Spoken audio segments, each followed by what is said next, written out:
అద్భుతంగా ఉందని భీమవరం ఎమ్మెల్యే అభ్యర్థి గ్రంథి శ్రీనివాస్ అన్నారు.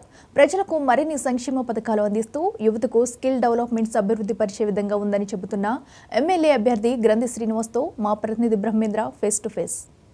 ప్రదేశ్లో సార్వత్రిక ఎన్నికలకు ముహూర్తం మే 13. ఇప్పుడు ఎలక్షన్స్కి సంబంధించి ప్రతి రాజకీయ నాయకులు తమ పావులు ఎలాగ కదపాలి, తమ అభిమానుల్ని అందరినీ కూడా సమాయత్తపరుస్తున్నారు. సమయం లేదు మిత్రమా అంటూ కూడా ప్రతి ఒక్క కార్యకర్తనే కూడా సమాయత్తపరుస్తూ జనంలోకి మమేకమవుతున్నారు. ప్రస్తుతం పశ్చిమ గోదావరి జిల్లా భీమవరం ప్రభుత్వ వైపు ప్రస్తుత ఎమ్మెల్యే గ్రంథి శ్రీనివాస్ గారు మనతో ఉన్నారు. ఏం జరుగుతుంది, అసలు ఎలాగ మమేకమవుతున్నారు, వారి నుంచే తెలుసుకుంది.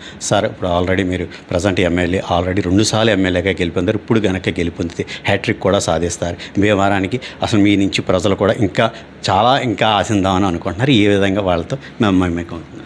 ముఖ్యంగా నియోజకవర్గం మీద పూర్తి అవగాహన ఉంది. అలాగే డెవలప్మెంట్ మీద ఒక విజన్ ఉంది. అలాగే ప్రతి సమస్య మీద, ఒక తాగునీటి సమస్య కానీ, లేదా డ్రైనేజీ సమస్య మీద కానీ, రోడ్స్ మీద కానీ, ఇన్ఫ్రాస్ట్రక్చర్ డెవలప్మెంట్ విషయంలో కానీ, అన్నిటి మీద అవగాహన ఉంది. అంతేకాకుండా దేనికైనా కూడా త్యాగాలకు కూడా సిద్ధమయ్యే మనస్తత్వం ఉంది. అంటే ఒక సిన్సియర్గా నియోజకవర్గ ప్రజల కోసం, నియోజకవర్గం అభివృద్ధి కోసం పనిచేస్తున్న వ్యక్తిగా వాళ్ళ ప్రజలందరూ గుర్తించడం అనేది నా గెలుపుకి ప్రధానమైన కారణం అవుతుంది. ఎందుకని మన బిహేవియర్లో కానీ, మనం పనిచేసే విధానంలో కానీ దాన్ని ప్రజలు గ్రహించారు కాబట్టి అఖండమైన స్వాగతం, అఖండంగా అఖండమైన మెజార్టీతో గెలిపించడానికి ప్రజలు సిద్ధంగా ఉన్నారు. అలాగే 2019లో జనసేన అధ్యక్షుడు పవన్ కళ్యాణ్ మీద మీరు గెలుపొందగానే మీకు ఒక మినిస్టర్ కూడా ఇస్తారని, అలాగే సిద్ధం సభలో కూడా మిమ్మల్ని సీఎం జగన్మోహన్ రెడ్డి ఎంతో మెచ్చుకుని నేను సాక్రిఫైస్ చేశారని కూడా అన్నారు. అలా మెమరబుల్గా మీరు ఎలా ఫీల్ అవుతుంది? నిజంగా జగన్మోహన్ రెడ్డి గారు కాదు, ఈ రాష్ట్రంలో చాలామందికి ఫస్ట్ దాంట్లోనే మంత్రి పదవి వస్తుందని చెప్పి చాలామంది ఆశించారు. అయితే మంత్రి పదవి రాకపోయినప్పటికీ కూడా ప్రజలు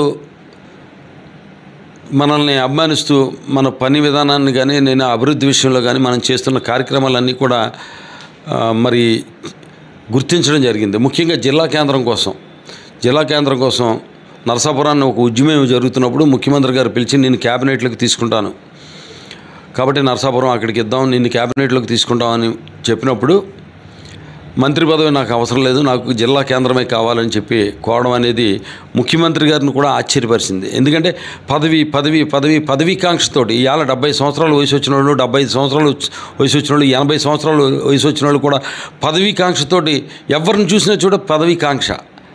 కానీ ఎక్కడ దొరికాడు మంత్రి పదవి ఇస్తానంటే వద్దు, జిల్లా కేంద్రం కావాలంటున్నాడు, నియోజకవర్గం కోసం సాక్రిఫైస్ చేశాడంటే నిజంగా ఇతను రియల్ హీరో అని చెప్పి ముఖ్యమంత్రి గారు భావించి ప్రజల ముందు ఆ రకంగా నన్ను మాట్లాడడం జరిగింది. నిజంగా ఇవాళ చాలా సంతోషించదగ్గ విషయం ఏంటంటే జగన్మోహన్ రెడ్డి గారు మేనిఫెస్టో ప్రకటించిన దాంట్లో ఏదైతే జిల్లా కేంద్రాలని 2,000 కోట్ల రూపాయలతోటి స్మార్ట్ సిటీలుగా ప్రతి జిల్లా కేంద్రాన్ని అభివృద్ధి చేస్తానని అన్నారు. నా భీమవరం నియోజకవర్గం ఆ రకంగా అభివృద్ధి చెందుతుందంటే నాకు అంతకన్నా సంతోషమేమో. అలాగే ప్రజలకి ఇప్పుడు మీరు ఇంకా ఆశిస్తున్నారు కాబట్టి ఇంకేమైనా ప్రామిసులు చేస్తారు? తప్పనిసరిగా ముఖ్యంగా ఏదైతే ప్రభుత్వ హాస్పిటల్ దగ్గర ఉందో ఒక సింగిల్ బ్రిడ్జ్ ఉంది, ఫుట్పాత్ బ్రిడ్జ్. అక్కడ చాలా ట్రాఫిక్ ఒకసారి స్తంభించిపోతుంది. అక్కడ ఫుట్పాత్ బ్రిడ్జ్ పక్కనే ఇంకో ఫుట్పాత్ బ్రిడ్జ్ మనం అడగడం జరిగింది, ముఖ్యమంత్రి హామీ పొందడం జరిగింది, అది నిర్మించడం జరుగుతుంది. అలాగే తక్కువ డ్రైన్ మీద ఏదైతే ఒక R&B రోడ్ వెళ్ళిందో ఆ R&B రోడ్ స్థానంలో ఒక బ్రిడ్జి నిర్మించడం జరుగుతుంది. అలాగే గుంతేరు డ్రైన్ దగ్గర ఒక బ్రిడ్జి నిర్మించడం జరుగుతుంది.